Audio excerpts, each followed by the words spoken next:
अगर आपकी पत्नी के साथ लड़ाई झगड़े होते हैं और इन्हीं लड़ाई झगड़ों को लेकर आप दोनों का रिश्ता बिगड़ चुका है, जिसके कारण नौबत ये आ गई है कि बार बार आपकी पत्नी ये धमकी देती है कि वो आपके ऊपर झूठा दहेज का केस कर देगी या घरेलू हिंसा का केस कर देगी या फिर अन्य कोई केस कर देगी, तो फिर यहाँ पे उसके ऊपर कौन सा केस करना है जिससे ये केस अगर वो करती भी है तो रद्द हो जाए। तो मैं आपको 2 केस बताता हूँ। अगर वो केस आप पहले ही अपनी पत्नी के ऊपर कर देते हो तो आपकी पत्नी के झूठे केस रद्द हो जाएंगी। अगर आपको इससे संबंधित या किसी अन्य कोर्ट केस के बारे में जानकारी लेनी हो तो आप पहले मेरे व्हाट्सएप नंबर पर मैसेज कीजिए, उसके बाद मैं आपसे बात करूंगा और आपको जो कानून की जानकारी चाहिए वो आपको मैं उपलब्ध कराऊंगा।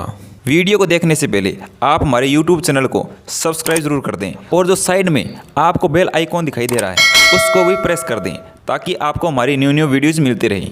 अगर आप दोनों पति पत्नी का रिश्ता बिगड़ने की कगार पर है और आपकी पत्नी आपको झूठे केस में फंसाने के लिए बार बार धमकियां दे रही है तो आप समझ लेना कि आपका ये रिश्ता ज़्यादा दिन तक चलने वाला नहीं है और इस रिश्ते में अब दरार पड़ने वाली है। हमेशा पत्नी क्या करती है कि वो अपने पति को झूठे केस वगैरह की धमकी देकर मायके चली जाती है। तो यहाँ पर आपको समझ लेना चाहिए कि अगर आपको इस तरह की धमकियाँ देकर गई है तो आप पर दहेज और घरेलू हिंसा जैसे केस जरूर करेगी। इसलिए आपको अपनी माता और अगर आपकी सिस्टर है तो उनके द्वारा आपकी पत्नी के ऊपर डीवी यानी घरेलू हिंसा का केस करवा देना है।